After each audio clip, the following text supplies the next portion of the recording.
selaku pemateri pada kesempatan kajian daring malam hari ini. Segenap anggota pengajian dari seluruh pimpinan cabang Muhammadiyah se-Kabupaten Tegal, pimpinan ranting, Ortom, dan juga mungkin dari luar daerah yang sudah mengikuti atau bergabung dengan Zoom yang diselenggarakan oleh Majelis Tabligh Pimpinan Daerah Muhammadiyah. Yang pertama, kami menyampaikan terima kasih yang sebesarnya kepada seluruh hadirin yang telah mengikuti pengajian rutin setiap Ahad Kliwon, yang sebetulnya ini biasanya diselenggarakan di offline di tempat-tempat amal usaha maupun di cabang Muhammadiyah se-Kabupaten Tegal secara bergilir. Tapi karena pandemi kita selenggarakan secara daring. Dan ini baru putaran kedua. Insya Allah Pak Din sudah sering mengisi Hari Bermuhammadiyah di Tegal.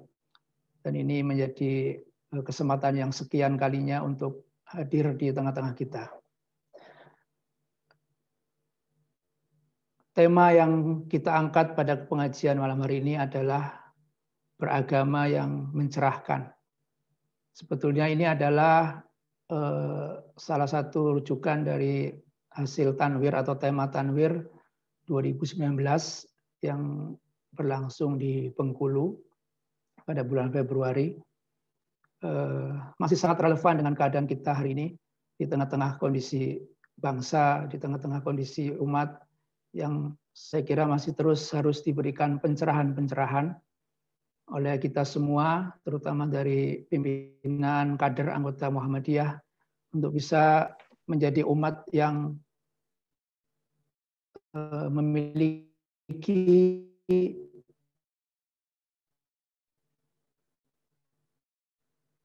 kemampuan dan kemauan untuk berubah lebih baik. Sangat berat dalam kehidupan beragama, kehidupan berbangsa, dan kehidupan yang sosial yang lain, sehingga kami harapkan lewat pengajian ini mudah-mudahan kita terus mengasah diri untuk memperbaiki secara personal maupun secara komunal sebagai langkah besarnya. Bapak dan saudara sekalian, beragama atau agama merupakan kata kerja yang memiliki proses aktif dan dinamis, ya. Jadi orang yang beragama itu selalu menjadi orang yang melakukan proses dinamisasi dalam dirinya, sehingga kita semua berharap sebagai orang yang beragama tentu dari waktu ke waktu kita menjadi orang yang lebih baik. Yang kedua, bahwa beragama ini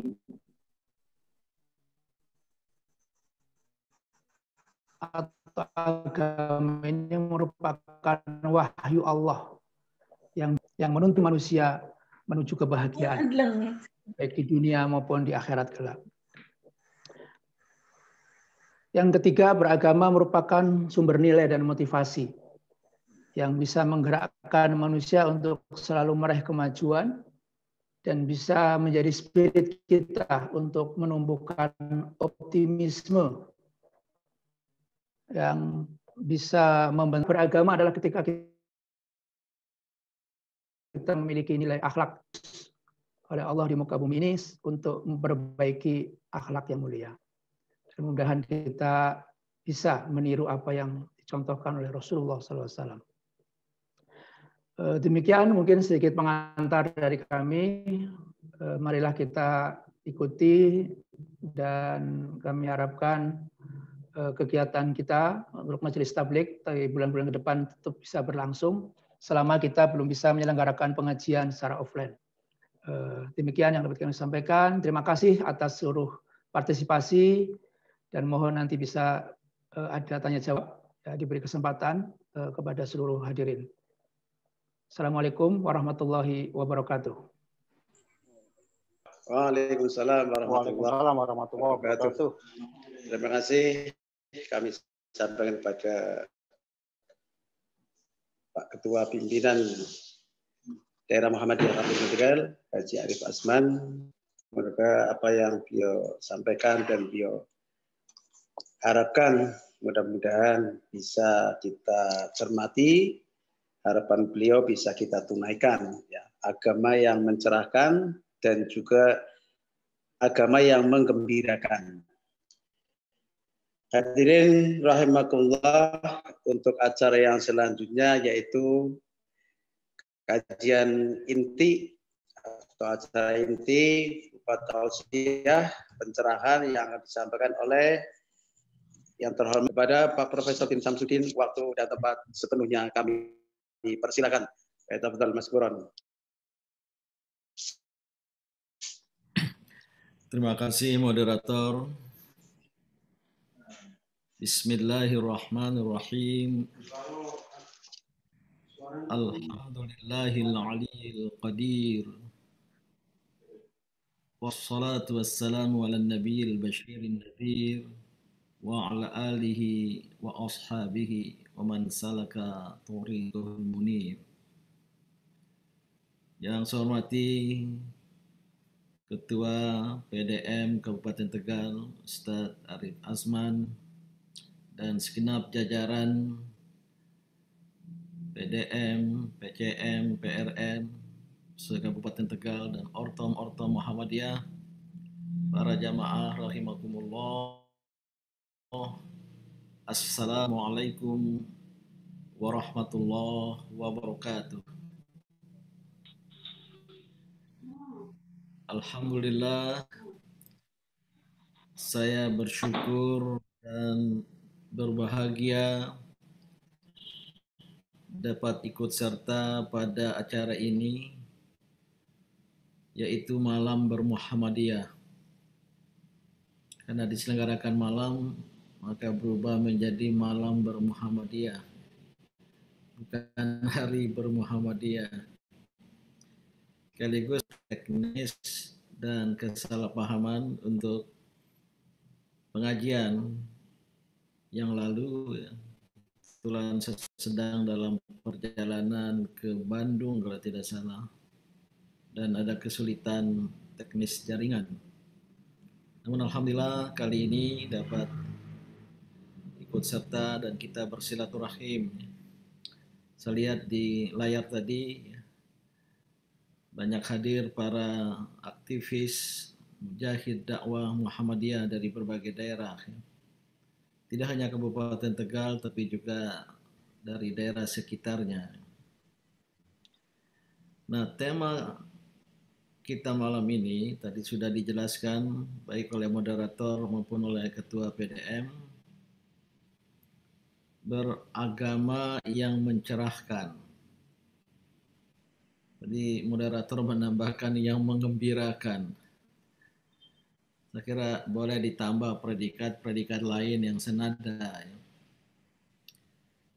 Tapi beragama yang mencerahkan memang nyaris menjadi trademark Muhammadiyah. Karena Muhammadiyah mengusung sebuah tema di antara banyak tema lain, yaitu tanwir, dan bahkan menjadi nama dari permusyawaratan tertinggi kedua di bawah Muktamar, yaitu Sidang Tanwir. Tidak ada satupun organisasi pengetahuan saya yang memberi nama kepada permusyawaratan tertingginya, khususnya tertinggi kedua, dengan sebuah istilah yang bermakna kecuali Muhammadiyah. Lazimnya di organisasi-organisasi lain mengambil istilah Mukernas, Rakernas, Silaknas. NU di bawah Muktamar itu Konferensi Besar Ulama, Kombes Ulama. Sebagai istilah-istilah yang datar saja ya, menunjukkan sifat dari pertemuan itu, musyawarah kerja nasional, rapat kerja nasional, silaturahmi kerja nasional. Ya. Tapi Muhammadiyah menggunakan istilah yang bermakna itu tanwir. Dan maknanya penting ya, dan bagus sekali. Saya tidak tahu persis dan pernah meminta kepada sejarawan Muhammadiyah sejak kapan istilah tanwir dipakai dan siapa penggagas awal. Ya, tentu ada, biasa seorang dan kemudian diajukan ke organisasi. Nah, tanwir dari kata nur, cahaya, maka tanwir itu pencahayaan, penyinaran, pencerahan. Karena cahaya dan sinar itu cerah, mencerahkan. Maka dakwah Muhammadiyah disebut sebagai dakwah tanwiriyah, dakwah pencerahan, yang sebenarnya sudah pernah kita rumuskan pada Muktamar Yogyakarta tahun 2010. Apa itu dakwah pencerahan?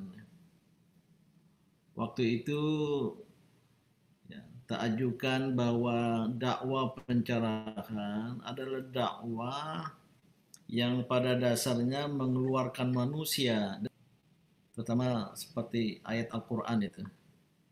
Allahu waliyul ladzina amanu, itu Al-Baqarah 257 kalau tidak salah. Allahu waliyul ladzina amanu yukhrijuhum minaz zulumati ilan nur. Allah lah wali, penguasa, petinggi ya, dari kaum beriman yang Allah itu berfungsi yukhrijuhum, mengeluarkan mereka, mengeluarkan manusia minaz zulumati ilan nur. Jadi ikhrajun nasi minaz zulumat ilan nur, mengeluarkan manusia dari az-zulumat, kegelapan-kegelapan. Jamak itu. Az-zulumat, dari kegelapan-kegelapan ilan nur, kepada cahaya yang terang benderang, bukan jamak, singular.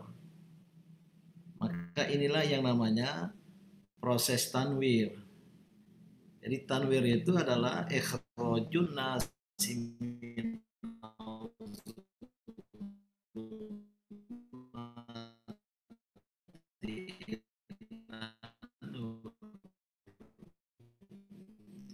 mengeluarkan cahaya yang boleh jadi kita jadikan sebagai dasar dari tanwir, dari dakwah tanwiriyah atau dakwah pencerahan.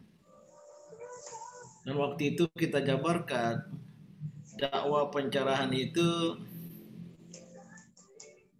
mengandung atau memiliki gradasi, ya, dimensi. Dimensi itu lebih ke dataran, gradasi itu ke tataran.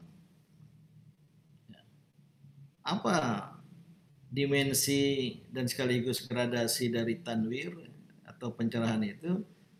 Pertama adalah pembebasan, yaitu membebaskan manusia dari semua belenggu kemanusiaannya, kejahiliahannya, dalam bidang akidah, ilmu pengetahuan, ekonomi, itu kemudian dibebaskan, tahrir dalam bahasa Arab, ya. Dan sangat kuat pesan Islam untuk adanya tahrir, ya. Tanpa harus menyebut diri sebagai Hizbut Tahrir, ya. Tahrir, pembebasan, hurriyah. Karena sejatinya akidah Islamiyah umpamanya tauhid itu membebaskan manusia dari syirik. Termasuk juga pembebasan dari kemiskinan. Nah, setelah dibebaskan, baru kemudian diberdayakan. Mungkin apa ya, bahasa Arabnya takdir. Ada yang tidak setuju istilah itu, qudrah, untuk memiliki daya, memiliki kuasa. Ya. Maka diberilah pelayanan pendidikan, kesehatan, sosial, ekonomi, itu dalam rangka memberdayakan. Namun tidak berhenti pada yang kedua tadi, pemberdayaan. Yang ketiga itu pemajuan, tatwir, ke arah tingkat yang lebih tinggi, ke arah tingkat yang lebih kemudian membawa ya keunggulan yang berkemajuan. Gitu. Nah, ini sengaja saya mulai dengan informasi semacam ini yang saya kira sudah banyak diketahui karena itu merupakan keputusan-keputusan organisasi dan diputuskan pada muktamar gitu ya. Nah, Bapak Ibu dan saudara-saudara, ya, itu dari sudut dakwah, sifat dakwah Muhammadiyah. Dan tentu dengan dakwah seperti itu dan dakwah pencerahan itu akan terwujud pribadi yang mencerahkan. Atau mungkin lebih awal dulu, pribadi yang tercerahkan. Setelah muncul individu-individu yang tercerahkan, kemudian kelompok jamaah yang tercerahkan, baru dia bisa mencerahkan. Jadi tema kita kali ini beragama yang mencerahkan itu lebih keluar diri. Tentu syaratnya diri sendiri sudah tercerahkan dulu. Maka sebelum menjadi munawwir, ada istilah munawwir, dari kata tanwir tadi itu, munawwir itu yang mencerahkan. Mungkin ada yang bernama munawwir hadir ya. Dia diri sendiri dulu harus tercerahkan, maka harus menjadi munawwar. Jadi munawwar itu lebih duluan dari munawwir itu. Diri kita yang tercerahkan, munawwar ya. Mendapat cahaya, mendapat sinar, mendapat pencerahan, jadilah diri kita ini munawwar, tercerahkan. Dengan kapasitas demikian, insya Allah barulah kita akan menjadi munawwir, yaitu yang memberikan pencerahan kepada orang lain, beragama yang mencerahkan, tidak sekedar beragama yang tercerahkan, diri kita yang tercerahkan. Maka dulu waktu sidang tanwir ada semacam diskusi kira-kira peserta sidang tanwir apa cocoknya gitu ya, yang mengikuti sidang tanwir itu dari setiap wilayah ada sekian orang, maksimum kalau tidak salah 7 orang ya. PWM yang besar seperti Jawa Tengah, Jawa Timur, Jawa Barat itu mendapat jatah anggota tanwirnya 7. Kalau jumlah cabangnya berkurang 5, berkurang lagi 3, kalau nggak salah minimal 3. Itu ada proporsinya gitu. Nah, setelah berkumpul anggota tanwir bersidang tanwir itu apa jabatannya gitu? Apakah munawwir yang mencerahkan atau munawwar yang tercerahkan gitu? Tapi muncul juga ternyata ada istilah dalam bahasa Arab dalam sigot yang lain, mutanawwir. Oke, mutanawwir. Sebenarnya lebih mengandung konotasi yang mencari pencerahan. Jadi seseorang yang mencari cahaya, senang ke ruang yang terang benderang, tidak suka ruang yang gelap-gelapan, tidak suka yang remang-remang.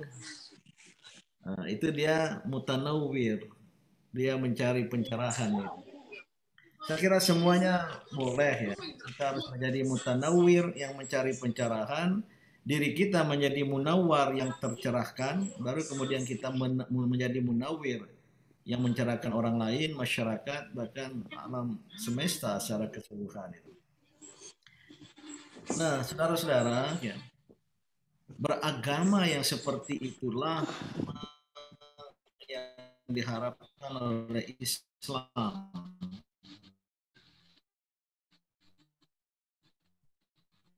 Tadi Ustaz Arif Asman sudah memberikan isyarat. Munculnya perubahan dari Islam, tujuan dari kenabian dan kerasulan Muhammad SAW adalah menyempurnakan akhlak. Innama bu'itsu liutammima makarimal akhlak.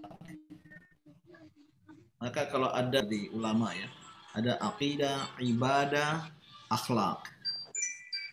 Ada al-aqidah syar'i.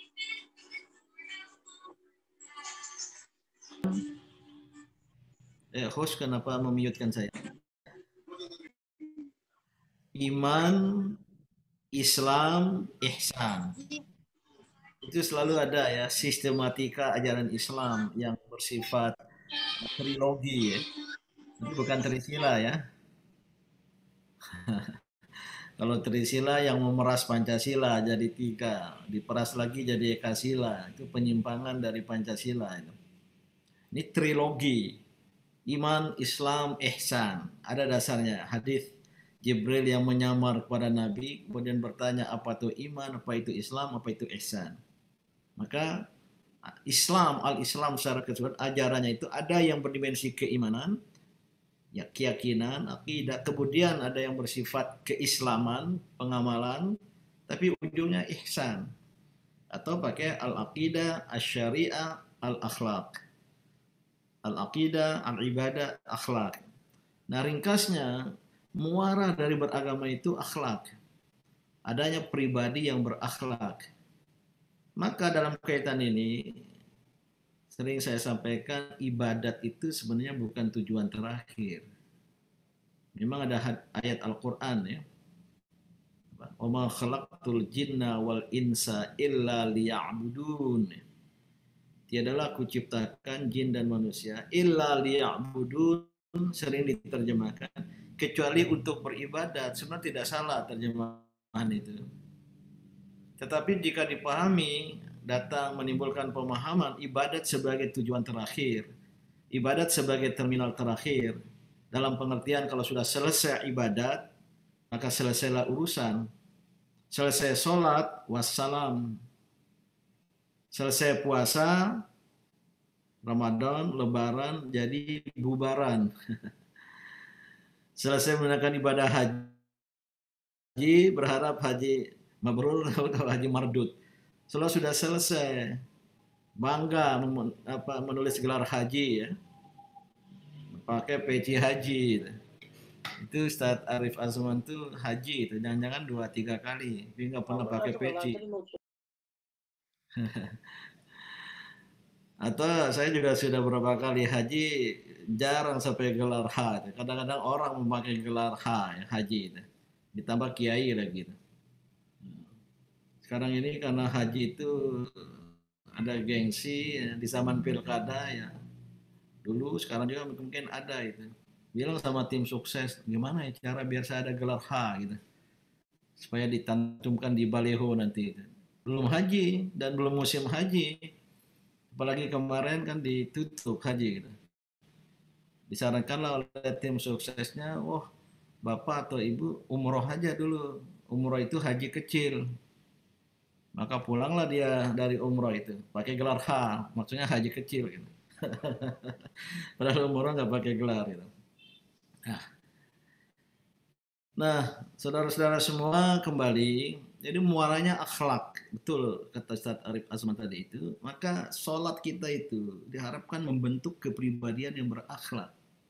Jadi kalau mau menjadi seseorang yang tercerahkan terlebih dahulu, menjadi munawwar, kalau wanita munawwarah, ya, ada juga yang bernama munawwar dan munawwarah, ya, tercerahkan itu, maka harus diawali dengan satu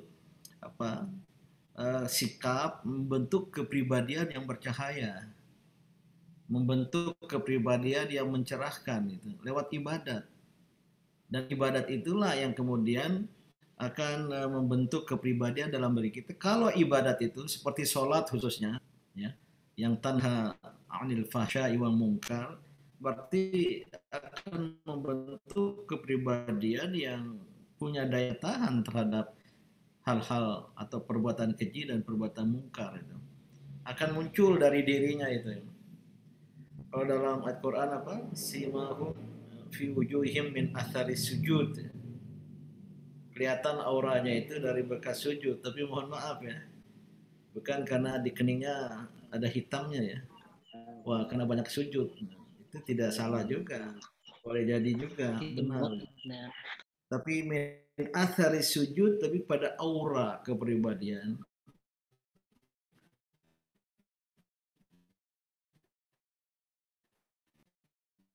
Pada aura yang bersifat akhlakiyah, yang kemudian ketika berhubungan dengan sesama, ya penuh itu dengan apa siapapun, sangat simpatik, gitu. Seperti ada cahaya dari dirinya. Gitu. Nah, itu kalau dijelaskan lebih lanjut bisa banyak berarti. Dia sebagai manusia yang hanya taat pada Allah, tapi dia tidak sombong dan takabur sebagaimana iblis itu. Jadi kalau ada dalam bertemu dengan orang di pertemuan itu nggak ada dia mencari menampilkan gengsi gitu ya. Tidak tersinggung dia kalau tidak dilayani dengan baik. Tidak tersinggung dia kalau tidak disapa ya. Sebenarnya kalau sambutan-sambutan, pidato-pidato nggak perlulah dideret sapaan-sapaan itu ya. Yang terhormatnya bisa setengah jam itu. yang terhormat itu. Nah, kalau nggak masuk itu, waduh, sepertinya hilang kepribadiannya, dianggap tidak diakui, biasa saja gitu. Itu pribadi yang menyenangkan, pribadi yang mengembirakan dan mengembirakan orang lain. Nah, inilah beragama yang mencerahkan, yaitu harus lahir dari pribadi yang tercerahkan, yang tidak diliputi oleh kegelapan tadi itu. Tapi ketika kita masih diliputi oleh kegelapan, az-zulumat, baik kegelapan pikiran, gelap akal. Orang yang gelap pikirannya itu ya dia tidak mendayagunakan pikiran. Melihat sesuatu secara emosional, menyikapi sesuatu secara emosional mungkin lebih mengedepankan okol daripada akal. Itu pertanda pribadi yang tidak mencerahkan dan beragama tidak mencerahkan. Nah, saudara-saudara semua, akhlak ini akan muncul dari kembali ke belakang sedikit dari ibadah, terutama ibadah mahdhah, dari hubungan manusia dengan sang penciptanya, itu yang disebut dengan hablum minallah. Kalau hablum minallahnya bagus, dia senantiasa bermunajat, bertaqarrub ilallah, ya. Selalu berhubungan dengan sumber cahaya. Allahu nurus samawati wal ard. Allah itu cahaya ya, yang mencerahi langit dan bumi, dan kita berhubungan dengan ada embrio, ada sumber cahaya ya. Wa nafakhtu fihi min ruhi wa nafakha fihi min ruhihi, kemudian dia hembuskan padanya dari rohnya dalam diri manusia, kemudian manusia berdimensi rohani dalam manusia. Nanti kalau kaum sufi yang melihat tidak hanya dimensi nasut ya, manusia, anas, tapi juga dimensi lahut dalam diri manusia. Nah, dimensi keilahian ini yang ada dalam diri kita ini ada embrionya. Kalau itu dikembangkan, yang tiada lain cara mengembangkannya menghubungkan dengan sumbernya. Allahu nurus samawati wal ard. Gak mungkin seseorang akan bercahaya, mencerahkan, kalau dia tidak pernah berhubungan dengan Allah sebagai sumber cahaya. Tidak mungkin seseorang beriman akan melahirkan sebuah refleksi kepribadian yang penuh dengan kasih sayang kalau dia tidak pernah berhubungan dengan Ar-Rahman Ar-Rahim. Kira-kira demikian ya pada Al-Asma'ul Husna itu. Maka ya beragama yang mencerahkan itu harus menempuh jalur atau jalan, yaitu ibadat yang berhasil, baik sholat, puasa, zakat, yang intinya adalah tazkiyatun nafs. penyucian diri, penyucian jiwa. Jiwa tercerahkan, akan lahirlah pribadi yang mencerahkan tadi itu. Dan kita beragama yang mencerahkan tadi itu. Nah tentu ya, keberagaman seperti itu harus didasari dari awal baru ke sini. Mundur ke belakang ya harus dari akidah ya, yaitu berada pada as-siratal mustaqim. Maka kita dalam sholat selalu berdoa ya, siratal mustaqim, yaitu tiada lain adalah beragama yang benar. Apa dalam Al-Qur'an itu ya, Qul hadani rabbi ila siratim mustaqim. Ya Allah, katakanlah bahwa aku ditunjukkan oleh Tuhanku kepada siratal mustaqim. Apa itu siratal mustaqim? Dinan qiyaman millata Ibrahim hanifa. Berpegang teguh pada agama yang kokoh, yang kukuh, sebagaimana ditunjukkan. Maka Ibrahim alaihissalam itu hanifan musliman, wa ma kana minal musyrikin. Seorang yang hanif berpegang teguh pada agama ya, al-hanifiyah ya, menampilkan kehanifan. Seorang muslim pengikut Muhammad SAW yang berasal dari Ibrahim alaihissalam itu ya seorang muslim yang hanif, yang berpegang teguh kepada akidah Islam yang benar. Baru tadi ibadat, itulah yang melahirkan akhlak ya. Dan Rasulullah SAW menjelaskan al-hanifiyah yang harus kita tampilkan sekarang itu dalam sabda beliau, inna khairuddin ilallah al-hanifiyatu samha. Sebaik-baiknya agama, keberagaman kepada Allah itu adalah yang menampilkan al-hanifiyah, hanifan as-samha, yang berlapang dada, yang terbuka, tidak main pokok, tidak memotolakan paham, apalagi mengkafirkan orang lain, tapi akidahnya sangat kuat. Inilah keberagaman dengan ibadat, itu lahirlah akhlak itu. Nah saudara-saudara, sebelum saya akhiri, inilah yang disimbolkan dalam ayat yang saya bacakan di awal tadi ya. Al-Baqarah 257, Allahu waliyul ladzina amanu, Allah wali orang-orang yang beriman ya. Tugas Allah itu yukhrijukum minaz zulumati ilan nur, mengeluarkan manusia dari kegelapan pada terang benderang, cahaya, tanwir. Nah sebaliknya, walladzina kafaru, ujung ayat itu, walladzina kafaru awliya'uhumut taghut,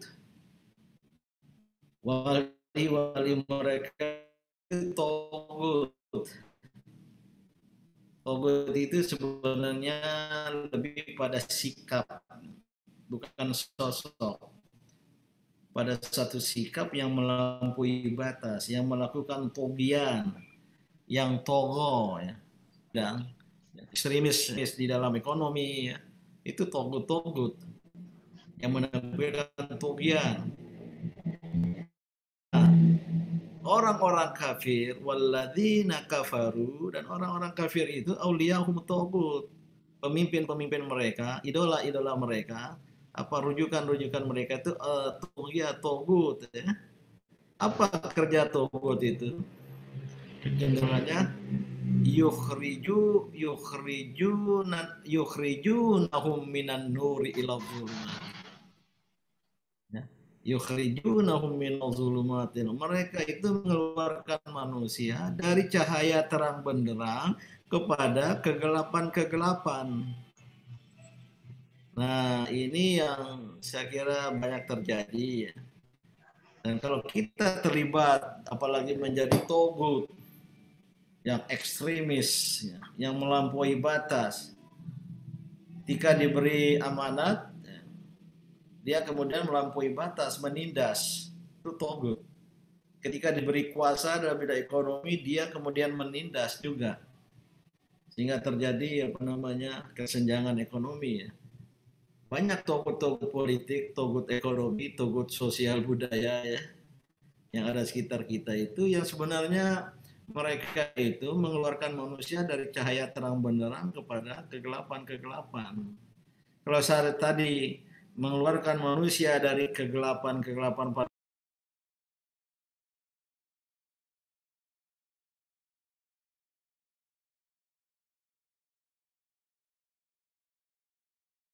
akhlak itu tidak selalu lembek ya, sopan santun, ya, ramah tamah itu akhlak. Itu kalau saya etika lembut. Tapi al-akhlakul karimah dalam Islam itu ada hard ethics, ya, hard ethics bukan soft saja. Gitu. Yang hard ethics ini adalah seorang yang berakhlak kerja keras, dia ulet, produktif, harus menjadi orang berhasil, menjadi orang kaya, itu berakhlak itu. Malas-malasan itu kebalikan dari akhlak. Gitu. Menjadi orang yang berprestasi dalam hidup, ahsanu amala, menampilkan kinerja kerja dan kinerja terbaik, al-akhlak. Menjadi manusia unggul berkemajuan itu berakhlak ya. Dan harus menang. Itu bagian dari akhlak sebenarnya. Jadi tidak hanya akhlak dalam dimensi lembut, soft ethics, tapi akhlak dalam dimensi keras, hard ethics. Ini akan melahirkan pribadi yang mencerahkan, maka dia sopan, santun, baik semua, tapi jangan kira kalau sudah menyangkut prinsip, dia tidak takut pada siapapun. Nah ini semua kemudian barulah kita tampilkan untuk mencerahkan orang lain, mencerahkan masyarakat. Jadilah masyarakat itu secara keseluruhan menjadi masyarakat yang tercerahkan. Itulah Al-Madinah Al-Munawwarah. Al-Madinah Al-Munawwarah yang dibangun Rasul di Yathrib. Di dalamnya tumbangan ummah, ya. Tapi luaran itu Al-Madinah Al-Munawwarah, sebuah komunitas yang tercerahkan. Karena terdiri dari individu-individu yang tercerahkan. Mereka munawwarun, tercerahkan, dan kemudian menjadi munawwirun. Jadi warga Muhammadiyah dengan konsep tadwir pencerahan ini ya harus mampu menjadi insan yang tercerahkan, membuka diri untuk tercerahkan, beragama yang tercerahkan, kemudian dia mampu untuk menjadi insan yang mencerahkan orang lain, maka gerakan kita adalah gerakan tanwiriyah tadi itu. Saya kira ini saja sebagai pengantar ya, biar ada waktu untuk diskusi ya. Maka saya cukupkan. Wassalamualaikum warahmatullahi wabarakatuh.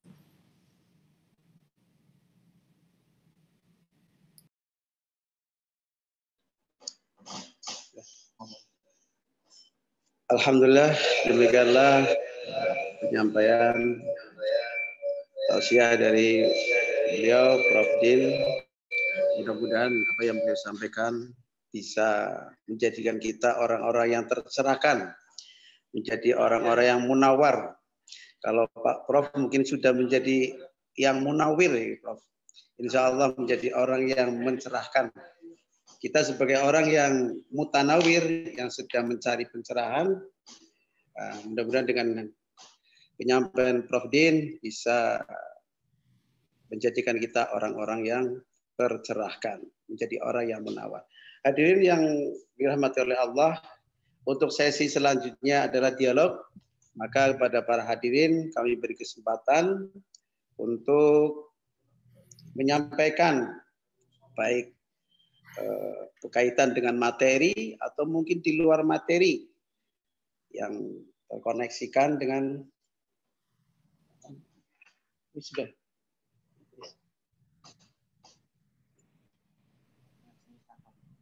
Mas Ya, Ali, silakan. di chat ada tuh Mas Ali, dibaca di chat ada.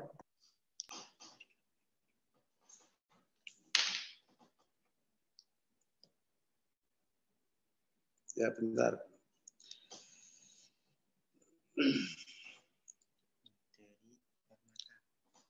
Oh, dari Permata ya. Ini yang pertama.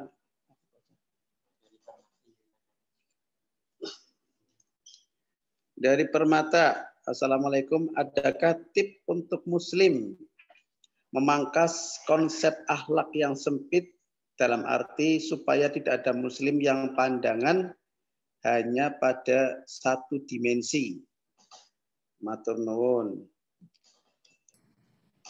Iya, Gimana Pak Prof? tidak ada tip khusus ya. Kecuali ya kita mulai sebarkan, harus utamakan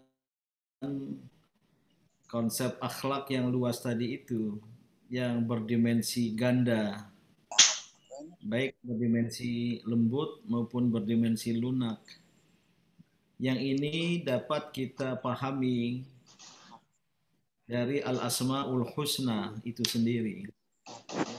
Karena al-akhlaqul karimah yang perlu untuk kita tampilkan itu tidak lain ya, dari akhlak yang tercermin dari al-asma'ul husna, Allah Subhanahu wa taala yang 99 itu.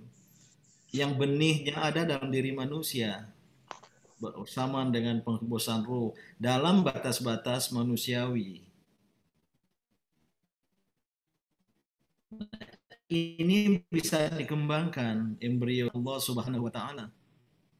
Lihat saja ya, yang berdimensi lembut, Ar-Rahman, Ar-Rahim, Al-Ghafur ya.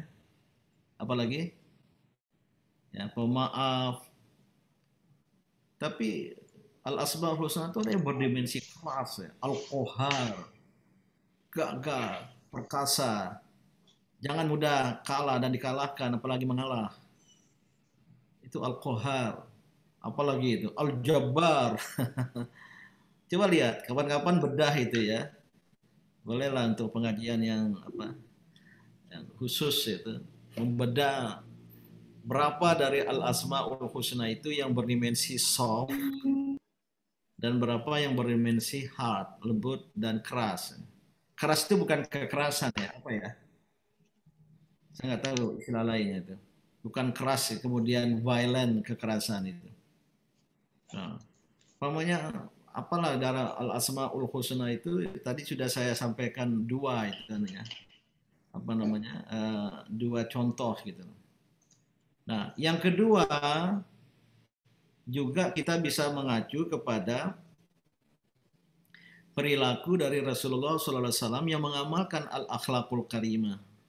Hulukuhul Quran, akhlaknya itu Al-Quran. Itu tidak lain al-asmaul husna. Rasul itu orangnya lembut dalam hal tertentu, tapi bisa asyidda'u alal kufar. Nah, sudah, tapi maaf, Ketio yang pegang pedang tidak langsung kemudian balas dendam. Nah, ini suatu hal yang jelas. Tapi tadi pertanyakan gimana tipnya? Aduh, kalau saya ditanya agak teknis kayak gitu, susah jawabnya ya. Tapi mungkin ya, ada mbak atau ibu yang bertanya itu mulai dari pendidikan. Kalau mau al-akhlaqul karimah tertanamkan itu mulai dari rumah. Termasuk dari ibu sebagai al-madrasatul ula. Kalau begitu anak kita ya dididik ya dari kecil dengan nilai-nilai al-akhlaqul karimah, apalagi ditambah nanti di sekolah ya. Ini kalau di sekolah kan nggak bisa sepenuhnya diserahkan pada sekolah gitu. Tapi dari rumah ya. Umpamanya ya, masuk nggak al-akhlaqul karimah itu mandiri? Coba dicari dari al-asmaul husna ini. Mandiri, menjadi orang berkuasa al-qadir, itu harus ada benih-benih kemandirian dalam diri kita. Tapi bagaimana pendidikan anak-anak Indonesia dibandingkan paman di barat ya. Saya pernah tinggal di Amerika, saya lihat anak-anak bule itu kalau usia balita itu jarang digendong, nggak pernah digendong itu. Dibiarkan berjalan itu bersama. Di sana kebetulan jalannya bagus, trotoarnya bagus. Ya. Depan rumah. Ya biasalah anak kecil jatuh. Begitu jatuh, apa kata sang ibu? Get up. Get up. Enggak langsung digendong, nangis enggak langsung digendong. Nah, ini mandiri itu dari kecil. Beda sama di kita ya. Begitu ada anak balita nangis jatuh, waduh satu RT budenya berebut untuk menggendongnya gitu. Jadilah anak-anak manja gitu. Nah, kita ini korban pemanjaan gitu. Ini contoh kecil gitu. Soal kejujuran, mahal sekali kejujuran gitu. Dan ini hilangnya kejujuran di tubuh bangsa ini. Maka rusak bangsa ini karena tidak ada asidku. Ya di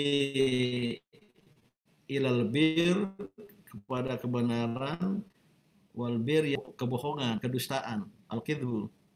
Ini yang mahal. Karena kita tidak terlatih belajar kejujuran dari gitu. Pernah ada ya kantin kejujuran gitu. Jadi silakan ngambil makanan, bayar harganya sekian, masukkan bayarannya. Alhamdulillah hanya berlangsung 2 minggu. Setelah itu bubar. Karena rugi, karena nggak bisa ada kejujuran gitu.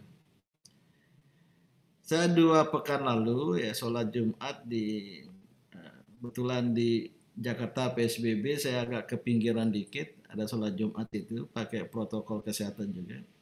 Saya dapat di belakang persis di pintu sempat melihat khotib juga dari luar itu. Ada anak kecil usia 4 tahun, 4-5 tahun, belum sekolah, masih TK, pakai baju koko gini. Dia berdiri lihat-lihatnya kosong ke dalam gitu. Karena nggak ada tempat kosong, saya tarik. Kebetulan di samping saya kosong, tidak bisa untuk orang dewasa karena ada tembok, ada tiang gitu. Kalau anak kecil cocok, duduklah dia itu. Itu selama khutbah itu tawaduk dia, khusyuk tawaduk. Sementara di anak tangga masjid itu belasan anak-anak usia SD ribut. Ini sudah pendidikan agama kita nggak jalan ya. Dan nggak ada yang mengatasinya. Dan itu tidak di 1-2 masjid. Sering sekali di hampir semua masjid yang biasanya ada sekolah di sampingnya, anak-anak SD SMP itu ikut sholat tapi nggak ada yang ngatur, ribut. Waktu khotib berkhutbah itu ribut. Anak kecil yang tadi itu, nah apa yang terjadi? Itu kotak amal nggak lewat depan saya itu. Saya sudah keluarkan uang 100.000 gitu. Terus saya kasih karena itu setelah selesai sholat. Tentu selesai sholat ya. Saya kasih, nah, oh enggak pak gitu. Nggak mau terima. Nggak apa-apa, nggak apa-apa. Nggak, nanti dimarahin bapak katanya.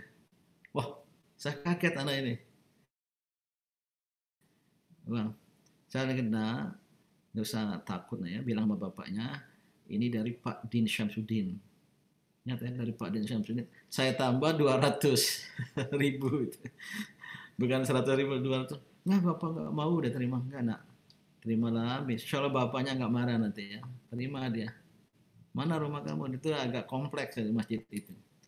Dalam hati saya, aduh, ini terlatih anak ya. Ini pasti bapaknya. Sampai mau mampir ke rumahnya, mau mengetahui siapa bapaknya atau ibunya yang melatih seperti itu. Bisa. Kelas berapa ada? Belum sekolah, belum masuk SD. Usia TK, tapi berbeda sama anak-anak yang sebaya atau lebih tua dari dia. Jadi gimana tips ya, ibu siapa yang bertanya tadi? Ya, mari kita mulailah dari rumah tangga warga Muhammadiyah. Tanamkan nilai-nilai itu, value education, baru sekolah-sekolah Muhammadiyah menanamkan pendidikan watak, value education. Jangan diceramahkan akhlak itu, dipraktekkan gitu. Nah ini yang sedang saya terapkan di pesantren saya, SMP SMA tapi pesantren. Sebuah pendidikan berbasis egalitarianisme, al-musawah, tidak ada perbedaan antara manusia. Saya pengasuhnya, kiainya lah gitu. Tapi nggak ditakuti itu, disayangi, manggil ayahanda, dan kalau ketemu bebas curhat, menyampaikan, bertanya gitu. Karena saya yakin dengan demikian akan bisa tertanamkan nilai-nilai. Kemudian pendidikan yang berbasis mahabbah, cinta. Kita menyayangi anak-anak itu, santri itu semua, ya, walaupun dititipi oleh keluarganya. Atas dasar itu saya rasakan lain hasilnya gitu. Jadi bukan menegakkan disiplin yang keras, jadi takut ya. Jadi karena ketakutan. Ini yang bisa saya sampaikan komentar ya Bu ya. Apa namanya, bagaimana tips tadi itu. Silakan selanjutnya.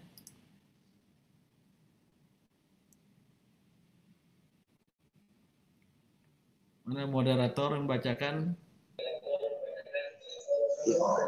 Ya, sebentar. Margasari. Ada pertanyaan lagi? Ini kayaknya. Mana moderatornya? Sebentar, ini ada gangguan teknis. Pak, Kalau gitu saya baca, ini ada ini saya Ibu Fadilah ya. Umi Fadilah. Ini Pak Prof, dari ada 3 penanya yang nadanya hampir sama ini. Ya, silakan apa itu pertanyaan? Dari Bumi Fadilah. Ya. Dari Bumi Fadilah. Ya. Dari Ramdhani Jatinegara dan satunya aduh pertanyaannya apa? Maaf. Ya. Apa pertanyaannya intinya?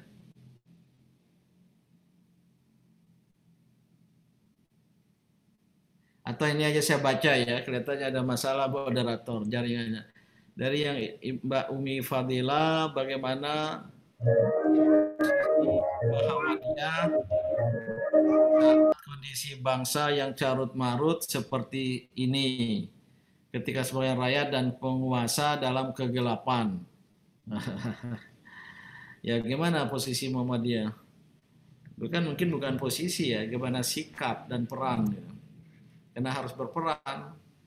Kalau rakyat bangsa terutama penguasanya di dalam kegelapan, az-zulumat, apalagi jadi togut-togut tadi itu, ya peran Muhammadiyah meluruskan, mencerahkan, mengeluarkan mereka dari az-zulumat ila nur gitu. Dan di saat seperti inilah ya dakwah pencerahan Muhammadiyah harus lebih aktif lagi. Terutama jika kerusakan, kemungkaran itu terjadi pada struktur kehidupannya. Kalau struktur itu lebih kepada ketentuan-ketentuan yang ada, bukan sekedar perilaku. Apalagi ditambah dengan perilaku elit. Maka amar ma'ruf nahi mungkarnya harus dikencangkan. Sebab kalau tidak kencang atau biasa-biasa saja ya dianggap angin dianggap lewat gitu. Biarkan anjing menggonggong kapilah berlalu. Coba lihat ya. PP Muhammadiyah, PBNU, MUI, majelis-majelis agama menyatakan pernyataan ya. Paling tidak 2 terakhir ini.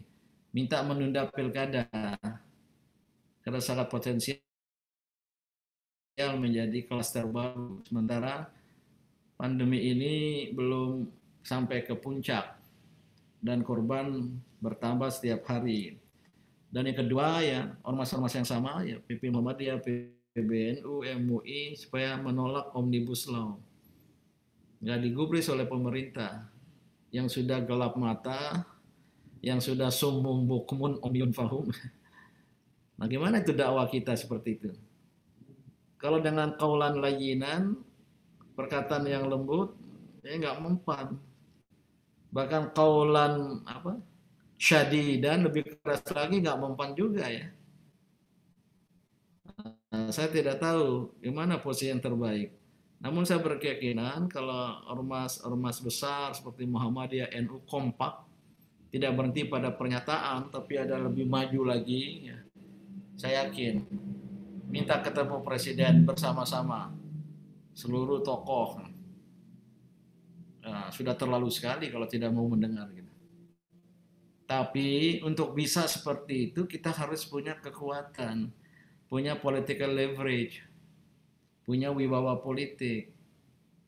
Kalau masyarakat Madani tidak punya wibawa politik, mudah juga disogok, mudah juga disuap, dan sudah pernah susah itu.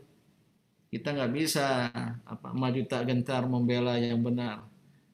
Karena kita sudah terbiasa maju tak gentar membela yang bayar. Gitu. Nah, coba dicari itu.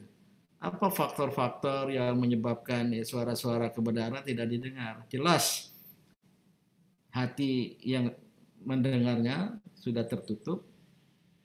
Tapi saya yakin ya, kalau seandainya kita yang melakukannya dengan niat, dengan istiqomah, ya, apalagi bersama-sama, ya insya Allah akan dengar. Atau ya dicari cara lain gitu. Saya kira itu Ibu Umi Fadilah yang bisa saya jelaskan, dan ini bagian dari al-amru bil ma'ruf wan nahyu 'anil munkar yang menjadi terdapat pada ayat favorit Muhammadiyah itu, wal takum minkum ummatun yad'una ilal khair wa ya'muruna bil ma'ruf wa yanhauna 'anil munkar.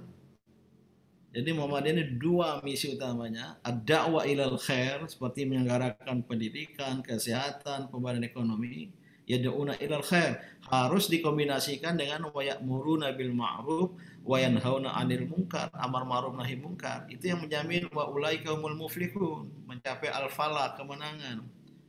Tapi kalau hanya ad-da'wa ilal khair, dirikan sekolah, dirikan perguruan tinggi, umpamanya, amar ma'ruf nahi munkar nggak ada ketika mendikbudnya kemudian melanggar, menyimpang, kita diam saja. Ketika ya umpamanya kemarin hampir ya, pelajaran sejarah dihapus, hampir begini begitu gitu.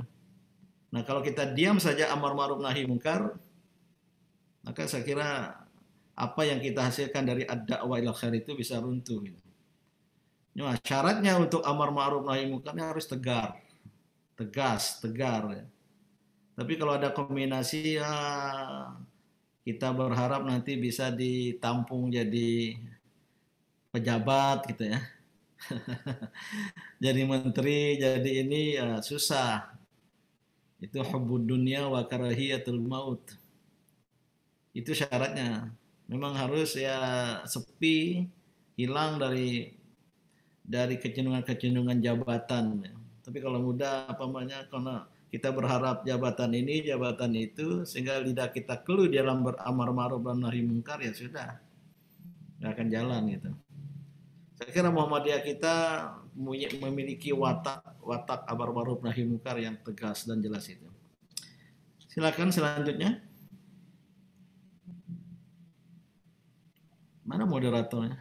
Pak moderator, Mas Ali. Atau siapa? Matur nuwun, Pak. Ya, matur nuwun atas sebetulnya. Terima kasih. Oh, silakan. Terima kasih. Oh, yang tadi ya bertanya chat itu. Siapa yang ingin bertanya angkat tangan biar penceramah narasumber sekaligus merangkap jadi moderator. Siapa yang ingin bertanya? Silakan, tadi ada yang raise hand, Mas Amiruddin. Siapa yang raise hand saya lihat ya. Ini ada beberapa halaman, ada tanda raise hand itu ya. Nggak ada. Nggak ada tanda raise hand. Atau langsung oh ya, maaf tadi. Langsung saja yang mau bertanya raise hand dan nyalakan videonya. nah, tangan dulu. Siapa? Margasari. Ini silakan dari sedang Margasari di masjid.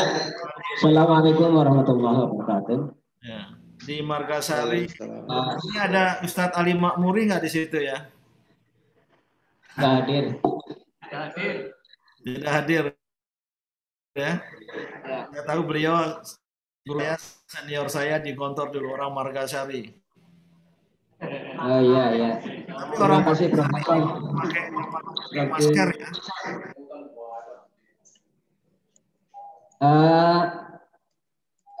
Hubungannya dengan pencerahan.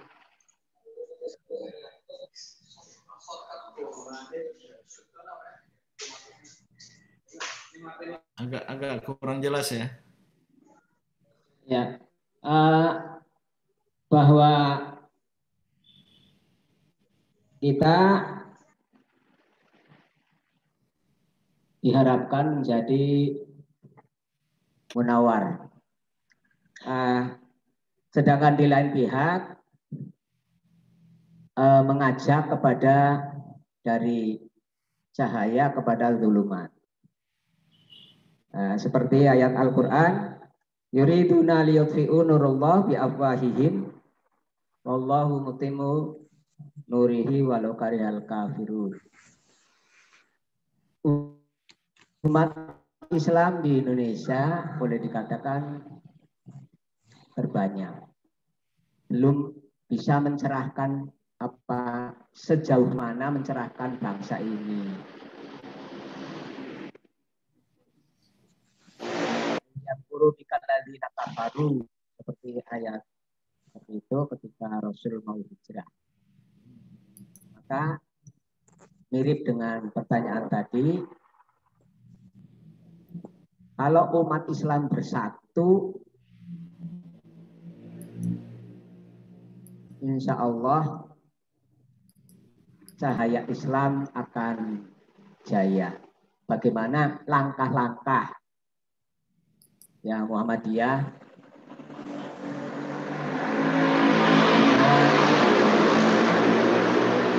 ya kami begitulah yang lagi tren ya dengan kami atau dengan pan-Islamisme Jamaluddin Al-Afghani. Demikian aja. Assalamualaikum warahmatullahi wabarakatuh.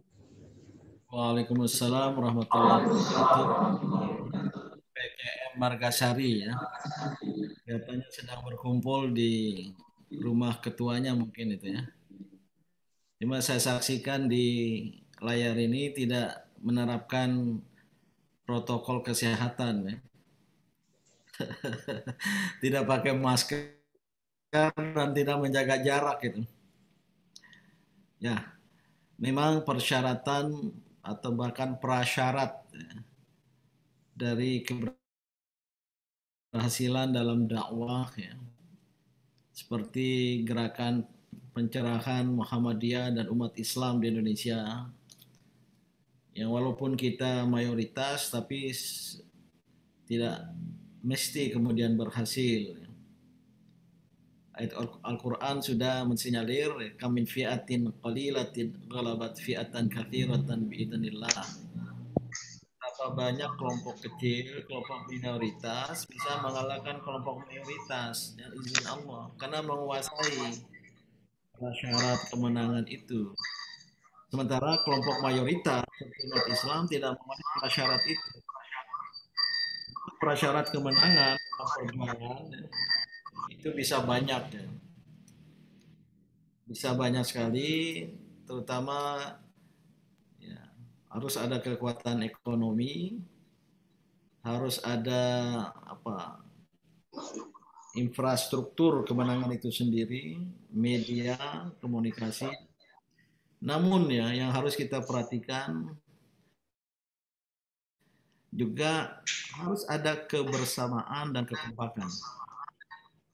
Kalau tidak ada kekompakan, kebersamaan, itu akan membawa kepada kegagalan. Itu Al-Quran ya. Wala tanaza'u, janganlah kamu bertikai, bersengketa, berseteru di antara kamu sendiri. Fatafshalu, kamu akan gagal. Watadhabari hukum, kewibawaanmu akan hilang. Nah, ini juga yang menjadi masalah umat sekarang, yaitu sulit bersatu. Sudah ditimpa oleh kemiskinan, juga sebagian kebodohan, keterbelakangan, ditambah K yang keempat, sudah 3 K itu.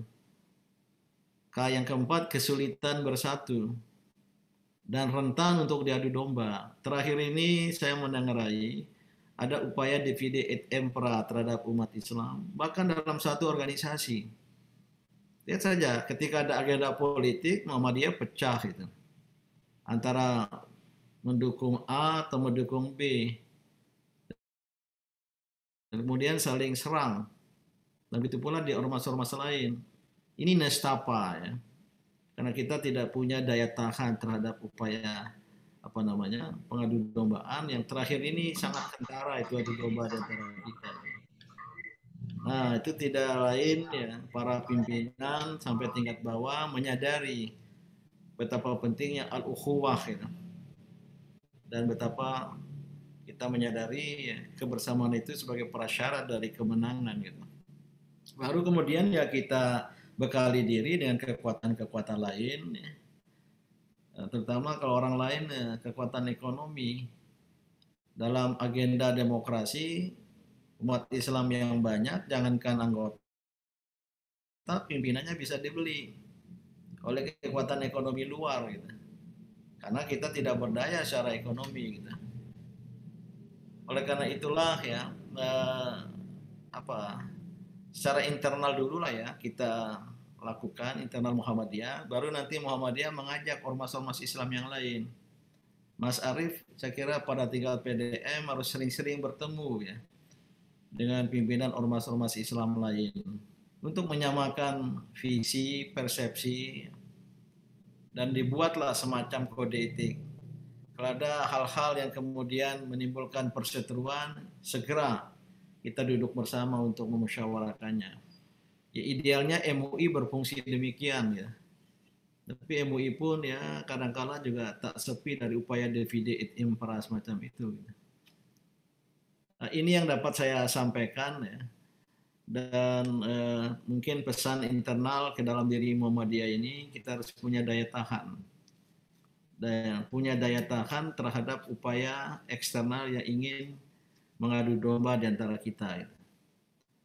Nah, saya yakin di Tegal dan sekitarnya cukup bagus ya. Hubungan Muhammadiyah dengan NU, dengan ormas-ormas lain, termasuk juga di dalam internal Muhammadiyah. Jangan sampai karena ada hal-hal itu perbedaan, ya. Karena ada juga kasus-kasus di tempat-tempat lain, akhirnya terjadi konflik yang susah untuk diatasi di internal Muhammadiyah. Saya kira demikian, dan ada yang ngangkat tangan ya moderator. Ya. Pertama saya baca mungkin disampaikan Amunah. Ya, selanjutnya Ibu Nur Aini dari PDA, silakan. Ya, digabung aja Anda, Mak. Oh, moderator sudah ada ya? Ya, ya Kak Bro, silakan Ibu Nur Aini. Digabung 3 dulu ya. Assalamualaikum warahmatullahi wabarakatuh. Waalaikumsalam warahmatullahi wabarakatuh. Ya, saya mau tanya Pak Ustadz, ini kalau saya baca di Facebook ya, di medsos itu ada beberapa kelompok yang menamakan dirinya pada grup, membuat grup, ada Muhammadiyah Nusantara, kayak Muhammadiyah Baru. Itu kok pada postingannya kok rasanya kok membuat kita bagaimana ya tidak sesuai dengan visi misi kita.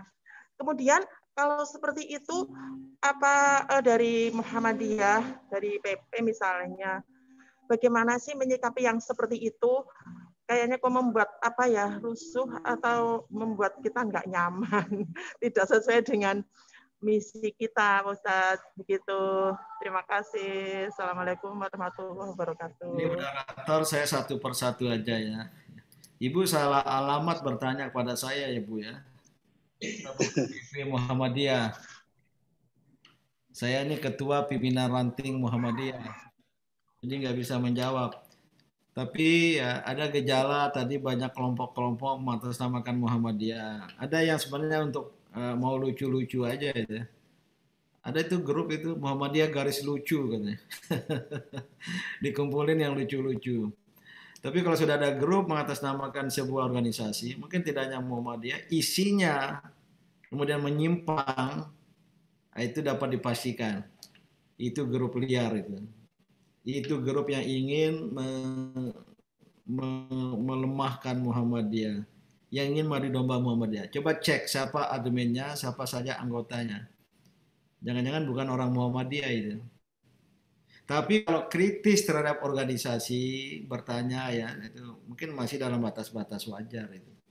Saya tidak tahu yang Ibu maksudkan tadi kalau ada yang aneh-aneh tentang Muhammadiyah ya. Tapi kalau bisa ya, akhlak orang Muhammadiyah itu perbedaan pendapat di dalam itu jangan dibawa keluar. Ya, itu Muhammadiyah itu dari dulu saya amati sejak saya menjadi kader muda ya, IMM, Pemuda Muhammadiyah. Saya lihat tuh pernah lihat rapat PP Muhammadiyah ya. Saya sebagai pemuda Muhammadiyah, wah keras sekali itu. Ya ada gebrak-gebrak mejanya juga. Tapi setelah itu rangkul-rangkulan dan nggak dibawa keluar. Gitu. Jangan kemudian hasil rapat sudah beredar di media sosial itu. Bahkan intrik-intrik pasti melibatkan anggota dan akhirnya pecah ya. Saya tidak tahu persis yang grup yang Ibu maksudkan, tapi kalau ada yang menyimpang, nyeleneh, bahkan mendiskreditkan Muhammadiyah secara vulgar, itu jelas bukan watak Muhammadiyah dan besar kemungkinan itu orang luar Muhammadiyah. Silakan selanjutnya, moderator. Ya, dari Pak Nugroho. Silakan Pak Anggun Nugroho dari Kudus. Tafadhol. Terima kasih atas kesempatannya. Assalamualaikum warahmatullahi wabarakatuh.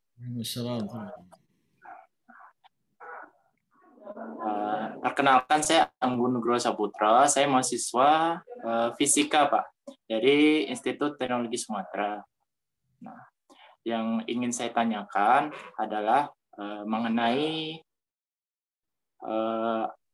lingkup saya, di mana penelitian-penelitian fisika, dalam hal ini penggalian ilmu sains, itu banyak mengesampingkan hakikat manusia dengan Tuhan. Kalaupun kita ingin meleburkan keduanya dengan agama, itu mungkin mentok atau ibaratnya kebuntuan ilmu itu hanya sekedar pada cocokologi saja, Pak. Nah, yang ingin saya tanyakan adalah bagaimana kita bisa menyeimbangkan keilmuan sains yang kebanyakan itu dibawa oleh ilmuwan-ilmuwan dari Barat, dan bagaimana kita bisa kemudian menciptakan suatu ilmu-ilmu sains yang mampu menerangkan hakikat manusia dan Tuhan. Mungkin sekian pertanyaan dari saya, Pak Din. Terima kasih. Saya kembalikan ke moderator. Ya, langsung saja. Seharusnya tidak ada pertentangan antara sains dengan agama.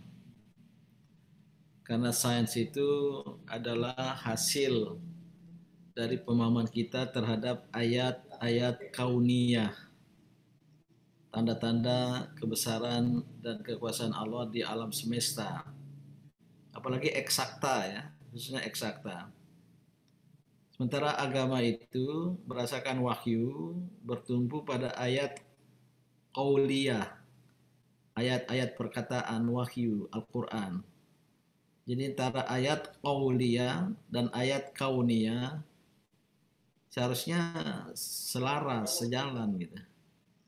Nah, kalau ada pertentangan, tentu ya ada kesalahan di dalam penemuan sains itu.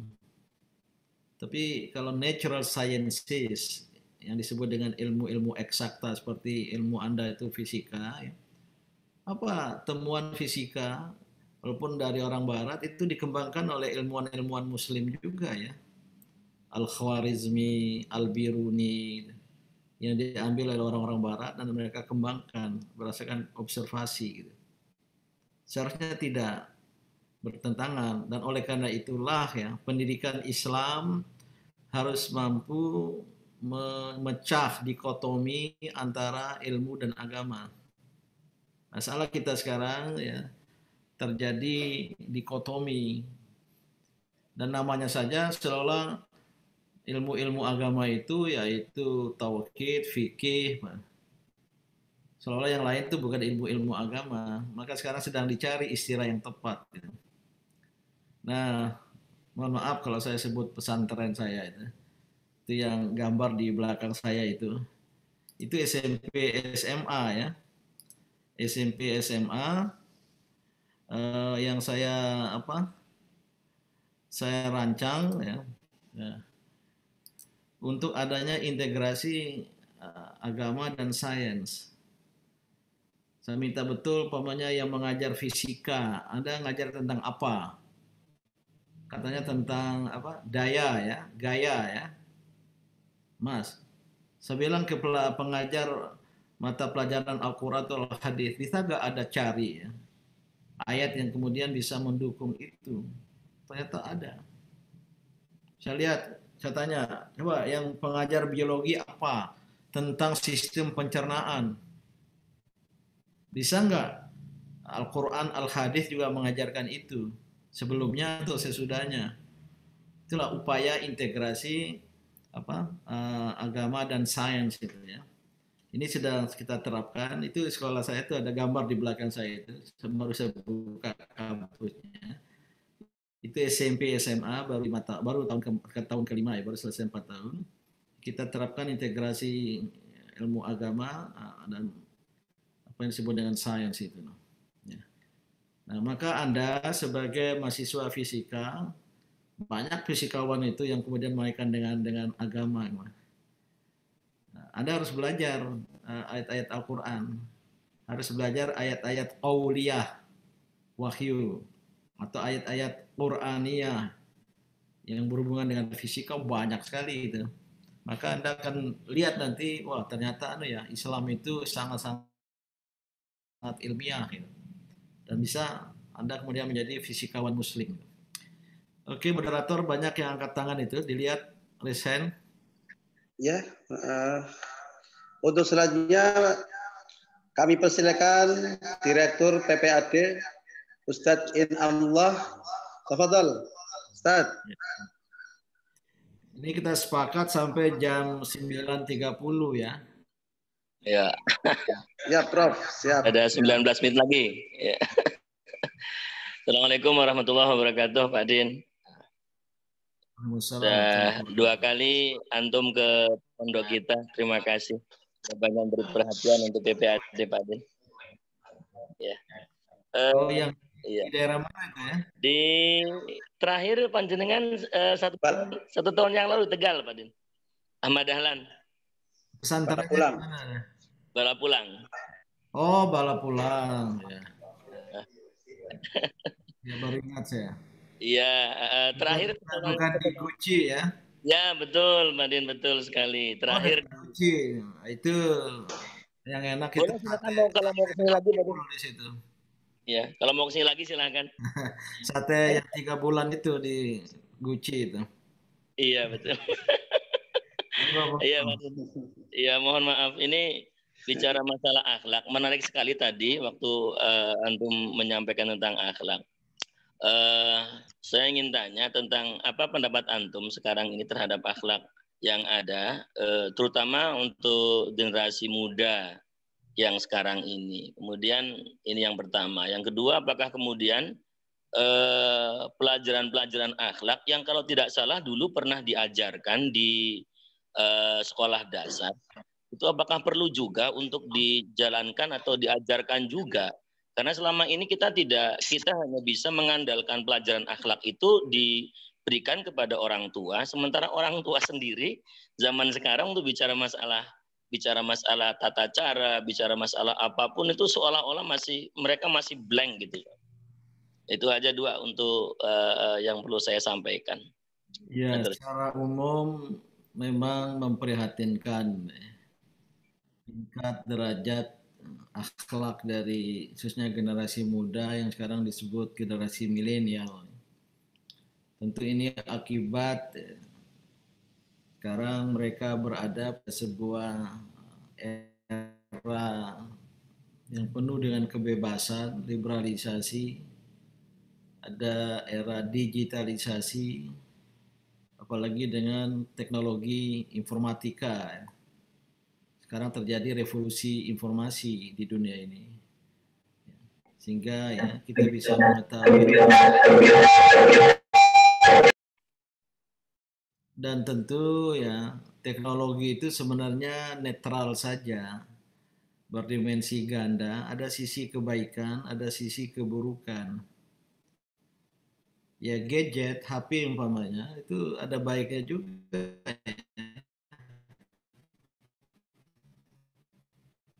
Ternyata semua klik saja di HP saya ada Kutu Bustah itu, yang nggak perlu kita buka perpustakaan berjilid-jilid buku. Tapi pada hal yang sama, HP juga bisa membuka ya video-video, film-film yang porno yang merusak moral generasi muda khususnya gitu. Nah, maka secara umum ya ini harus diimbangi dengan penanaman nilai. Sayang pendidikan kita tidak bersifat pendidikan, lebih banyak tampil sebagai pengajaran. Pengajaran memindahkan ilmu dari otak guru ke otak murid. Kalau pendidikan menanamkan nilai-nilai, maka sering disebut ya pendidikan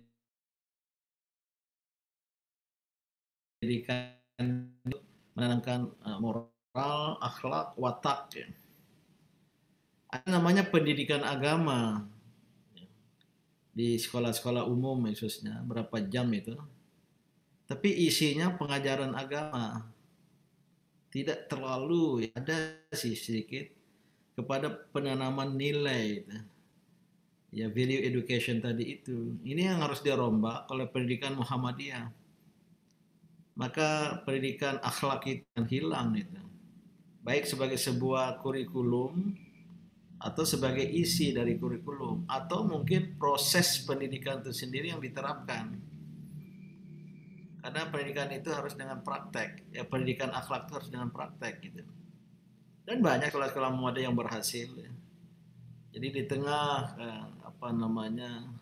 kegelapan bangsa ini melanda dunia ini, nggak apa-apa Muhammadiyah tetap tampil.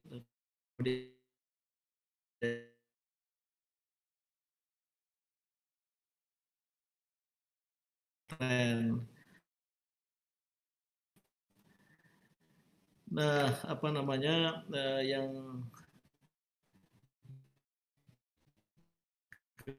kedua tadi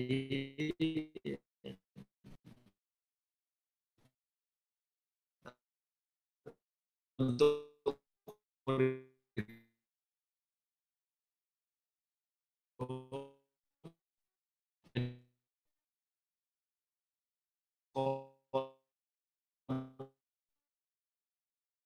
dengan penggunaan HP itu ya. Ada yang berpendapat jangan pakai HP sama sekali. Nggak salah Gontor mungkin nggak boleh pakai HP ya. Nah, tapi ada yang bilang nggak bisa di era digital ini kalau anak-anak umat ini kemudian buta ya soal teknologi digital. Kemarin di pesantren saya hanya hari Ahad boleh HP-nya dibagikan dan hanya boleh 3 jam. Diambil lagi. Ada aturan begitu Pak Adin? Saya datang, saya bilang lebih banyak lah nggak apa-apa. Tapi diberi tugas. Iya. Sehingga nggak sempat nanti. Tolong carilah informasi itu nama-nama kelasnya itu nama-nama ilmuwan Muslim itu. Al-Biruni, Al-Khwarizmi, Al-Farabi.